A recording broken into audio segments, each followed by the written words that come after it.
Baru saja Anda mendengarkan satu lagu yang judulnya Lonely ya, kolaborasi antara Justin Bieber ya di kesempatan pagi hari ini yang sama persis atau menyiratkan tema yang akan kita angkat di kesempatan pagi hari ini. Lonely from Justin Bieber dan juga Benny Bianco membuka kebersamaan kita. Selamat pagi Smart Listener dan juga sahabat yang bergabung. Kalau saya nggak pernah merasa kesepian karena ada buku-buku yang menemani saya. Kalau Anda? Saya sudah bersama-sama dengan Pak Arfan Pradiansyah. Selamat pagi Pak Arfan. Masih di mute Pak?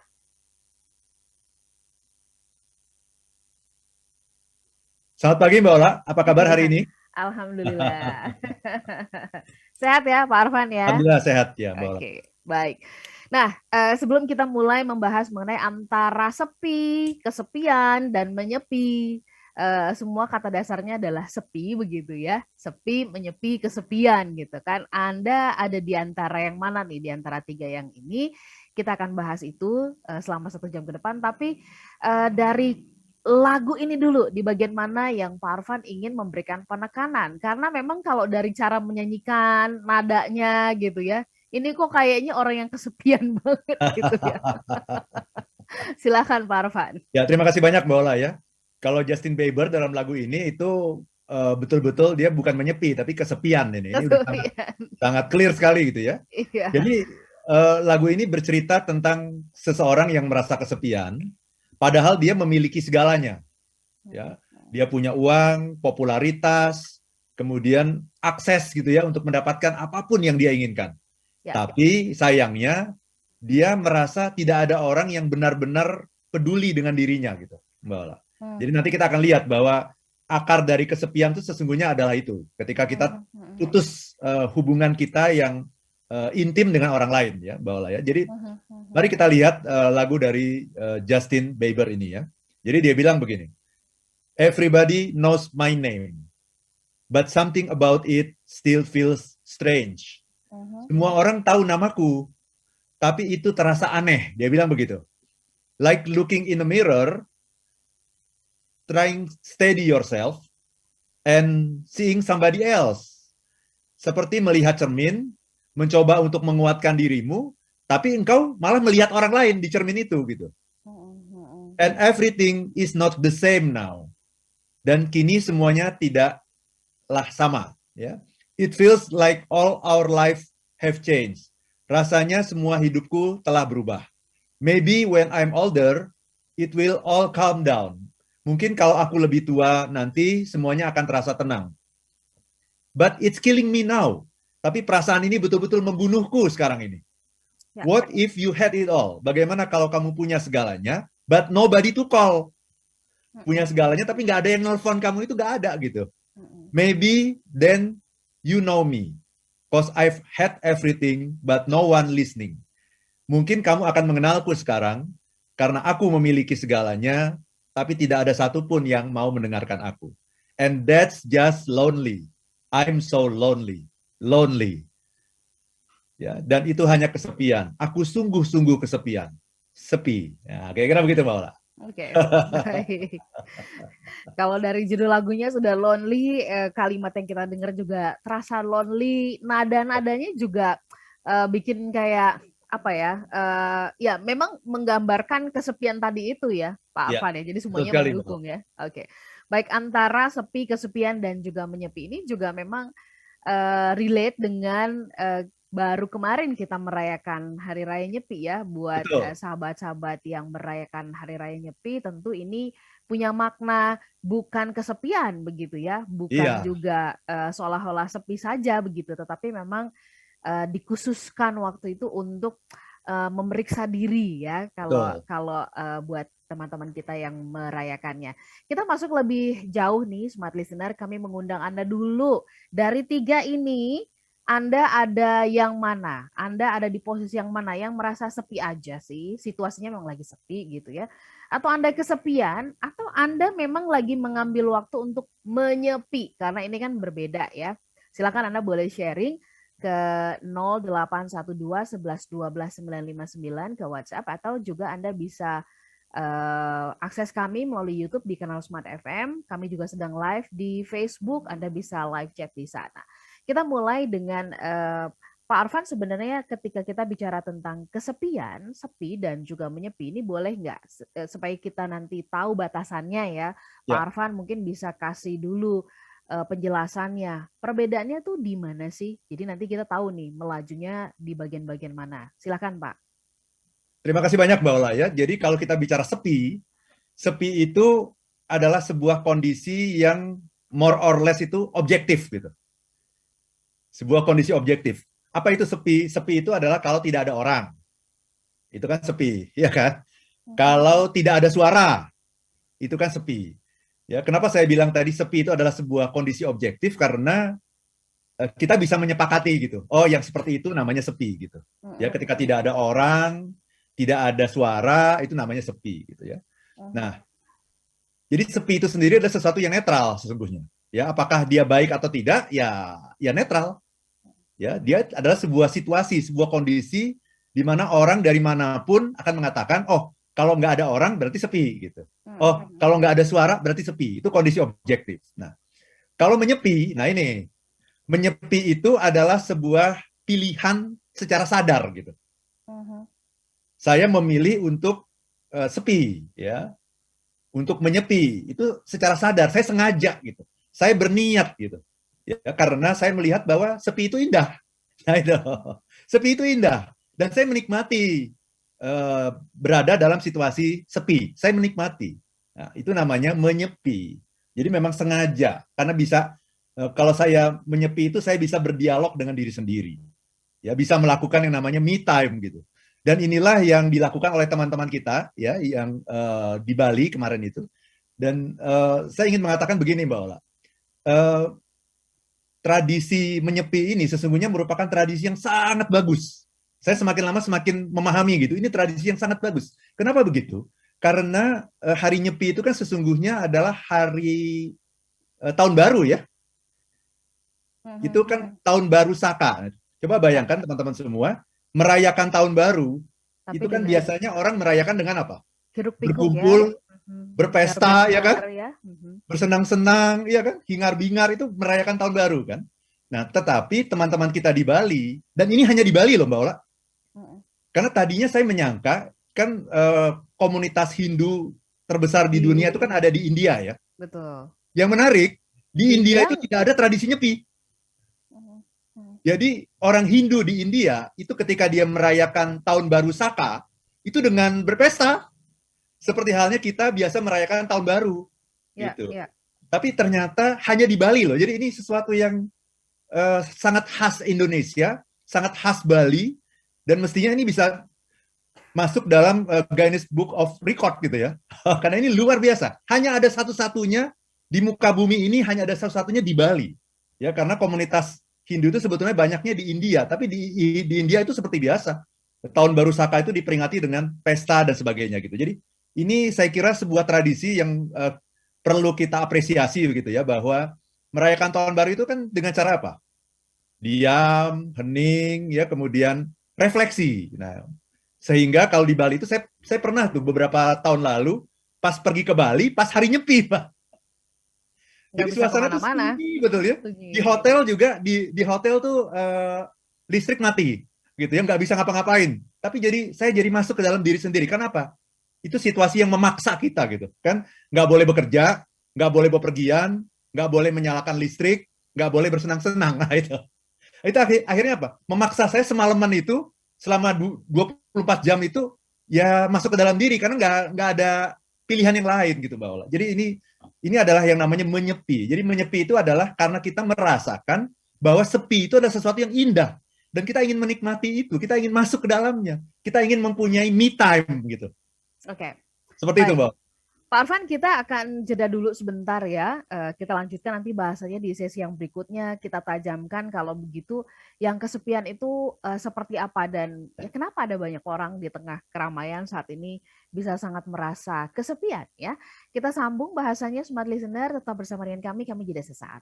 sepi adalah suasana atau kondisi yang itu sama-sama bisa kita sepakati ya, tidak ada orang, barangkali mungkin tidak ada suara apa-apa saja begitu ya, bahkan suara jangkrik pun nggak ada begitu. Sepi ya. Menyepi adalah pilihan secara sadar. Kita akan gali ini lebih dalam lagi dan yang soal kesepian ini saya mintakan Pak Arfan ya untuk bisa menceritakan atau bisa menjelaskan karena kita seringkali merasa aduh kesepian banget nih gitu ya. Atau jangan-jangan sebenarnya ketika kita mengatakan kesepian itu sebenarnya adalah hanya suasananya yang sepi begitu. Kita minta penjelasannya Pak Arfan supaya nanti kita bisa tajamkan di masing-masing poin-poin ini. Silahkan Pak Arfan. Terima kasih banyak Mbak Ola ya. Jadi kalau tadi ya sepi itu sesuatu yang netral gitu. Ya, sepi itu adalah situasi, kondisi yang bisa dilihat secara objektif. Ya. Ya, jadi tidak ada ya hal yang positif atau negatif mengenai sepi. Sepi adalah sepi. Ya. Nah, ada orang yang melihat sepi itu indah gitu. Sepi itu beautiful gitu ya. Nah, itulah orang-orang yang kemudian melakukan pilihan menyepi. Ya, karena menyepi itu kontemplasi, merenung itu bisa melahirkan banyak kreativitas loh Mbak Ola. Ya. Saya itu minimal sekali seminggu itu menyepi. Sekali seminggu. Itu setiap malam Jumat Mbak Ola. Oh, oke. Malam Jumat Ya. justru menyepi ya. Menyepi, bukan karena apa-apa, karena Ya. malam Jumat itu mau mempersiapkan smart happiness. Jadi mendalami gitu ya Pak. Dalami ya. Jadi setiap malam Jumat tuh saya nggak mau diganggu oleh acara apapun, oleh webinar apapun. Pokoknya waktu saya adalah untuk menyepi ya setelah makan malam tuh biasanya ya jam 7 sampai jam 10 gitu. Selama 3 jam itu saya menyiapkan acara ini, Smart Happiness gitu. Ya. Dan itu membutuhkan sebuah kondisi yang memang harus tenang, harus nggak dengar suara apapun, berdialog dengan diri sendiri gitu. Karena saya ingin menyampaikan sesuatu yang penting dan menginspirasi Anda semua gitu teman-teman ya. Jadi itu memang dipilih secara sadar gitu. Ya, itu namanya menyepi, me time gitu ya. Nah, kalau kesepian, nah ini adalah sebuah penderitaan sesungguhnya. Ya, sebuah penderitaan karena kita kurang merasa connect dengan orang lain gitu. Inti dari kesepian itu sebetulnya adalah connection. Jadi less of connection gitu, dengan orang lain. Ya. Nah, yang menarik Mbak Ola, kesepian itu sudah menjadi masalah dunia yang sangat serius, Mbak. Sekarang ini, ya, apalagi dengan adanya COVID-19, ya, di mana kita yang biasanya ke kantor, ketemu orang, di jalan pun sudah ramai dengan orang, begitu ya, tiba-tiba harus bekerja sendirian dalam kamar, gitu ya, itu sesuatu yang sangat menyiksa bagi banyak orang, gitu, ya, interaksi sosial dibatasi dan sebagainya. Penelitian membuktikan sekarang ini, Mbak Ola, 40% masyarakat dunia itu kesepian sekarang ini, 40% loh. Bayangkan itu. Karena pandemi ini akhirnya melahirkan, jadi pandemi COVID akhirnya melahirkan pandemi kesepian. Gitu. Nah, tetapi sebetulnya tidak hanya terkait dengan pandemi ini, karena sejak lama Mbak Ola, bahkan di Inggris itu saat ini ya, ada 9 juta orang yang merasa kesepian, Mbak. Ya. 9 juta loh. Bayangkan itu ya. Sehingga Inggris kemudian perlu membuat sebuah kementerian baru, Mbak Ola. Tahu nggak namanya apa? Kementerian khusus menangani kesepian gitu. Iya. Wow. Jadi ada di Inggris itu ya sejak Perdana Menteri Theresa May itu dia membuat sebuah kementerian baru namanya Minister of Loneliness. Jadi ada tuh Menteri Kesepian gitu. Untuk pertama kalinya tahun 2018 di Inggris itu ada Minister of Loneliness. Ya, itu namanya Tracy Crouch gitu ya. Minister of Loneliness. Bayangin ya, untuk menangani kesepian saja perlu ada menterinya gitu. Nah, di dunia ini saat ini baru ada 2 menteri kesepian. Yang pertama adalah di Inggris, satu lagi adanya di Jepang. Karena di Jepang ini juga disinyalir ada banyak sekali orang yang kesepian, Mbak. Ya. Ya. Gitu. Jadi padahal itu adalah negara yang sangat sibuk sekali begitu ya. Betul. Jadi menteri kesepian. Nah, ini saya kira menarik sekali nih kalau di Indonesia ada menteri kesepian, saya juga mau daftar juga ini. Menteri Kesepian Republik Indonesia, kan keren tuh. Keren kan itu ya. Nah, karena apa ini penting, Mbak Ola? Di Indonesia berdasarkan hasil penelitian terakhir ya, penelitian tahun 2019, ternyata di Indonesia ini, dan ini yang meneliti bukan orang Indonesia, ini yang meneliti orang asing. Indonesia di tahun 2019 itu ada 18,6% orang Indonesia yang mengalami kesepian. Dan ini terjadi sebelum pandemi COVID ya. 18,6. Kelihatannya kecil ya 18,6% ya, tapi coba kita kalikan gitu. Indonesia ini kan penduduknya ada 270 juta ya kurang lebih ya. 18,6% itu sekitar 50 juta orang di Indonesia mengalami kesepian, coba bayangkan. Jadi ini adalah sebuah pandemi sesungguhnya dan akan diperparah lagi nanti setelah kita melalui COVID ini gitu. Jadi COVID-nya bisa berlalu, tapi nanti akan muncul pandemi baru yaitu pandemi kesepian. Itu Mbak Ola. Pak Arfan, kalau kesepian ini merupakan kondisi yang dihadapi bersama-sama ya oleh banyak negara begitu. Apakah ini berarti bahwa kesepian itu adalah sesuatu hal yang buruk ya?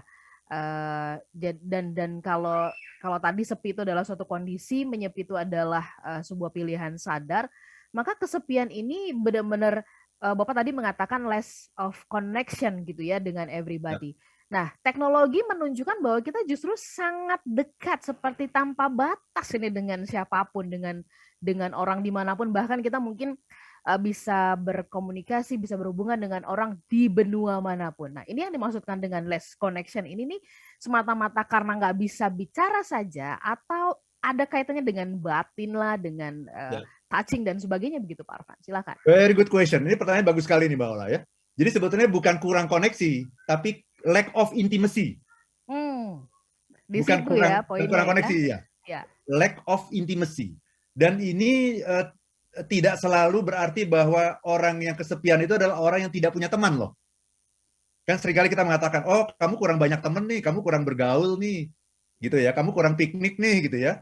Ternyata banyak sekali orang yang punya banyak teman, sangat aktif di sosial media, gitu ya. Rajin piknik pula, gitu ya. Rajin piknik, ya. Tapi dia merasa kesepian, gitu. Itu. Jadi kesepian itu membutuhkan, kesepian itu betul-betul masalah psikologis. Masalah psikologis yang diakibatkan karena kita tidak punya relasi yang intim. Jadi ini bicara mengenai relationship yang intim dengan orang lain gitu. Jadi punya teman banyak, is okay, tapi kok nggak ada yang intim gitu. Nah, yang dimaksud dengan intim itu apa sih? Kita membutuhkan orang yang intim dengan kita agar kita merasa dipahami gitu. Kita merasa dimengerti gitu. Jadi kebutuhan untuk merasa dimengerti, dipahami itu adalah kebutuhan kita yang sangat hakiki gitu. Bahkan itu melebihi kebutuhan disayangi atau dicintai, Mbak Ola. Kan seringkali kita mengatakan kita butuh disayangi, butuh dicintai. Sebetulnya yang lebih penting dari itu adalah kita butuh dipahami. Bahkan bayangkan begini, kita bisa dicintai tapi tidak dipahami loh, Mbak Ola. Pernah dengar nggak seorang anak yang mengatakan begini, aku tahu sih papa dan mama mencintai aku, papa dan mama menyayangi aku, tapi papa dan mama tidak memahami aku. Pernah dengar nggak begitu? Ya, pernah dengar dan pernah lihat ada situasi yang seperti itu di depan. Aku disayangi, aku dicintai, tapi papa dan mama tidak mengerti aku tidak dimengerti. Nah itu, bahkan kebutuhan untuk dimengerti, kebutuhan untuk dipahami itu melebihi kebutuhan untuk disayangi dan dicintai, melebihi. Nah, itulah yang ingin kita dapatkan dari orang-orang yang ada di sekitar kita gitu. Kita harus menemukan orang yang seperti itu. Jadi punya banyak teman, tapi tidak berarti kita dimengerti, dipahami. Tidak berarti kita punya intimacy gitu dengan orang itu. Jadi itulah definisi saya mengenai yang namanya meaningful relationship.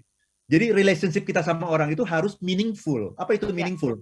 Dalam, bermakna gitu. Dan dia harus benar-benar bisa memahami kita sehingga kita bisa menampilkan diri kita yang asli gitu. Tidak takut dihakimi, tidak takut dijudge gitu. Inilah diri saya yang asli dan kamu bisa menerima saya. Itu kebahagiaan tertinggi itu ada di situ sesungguhnya dalam hubungan kita dengan orang lain, Mbak Ola.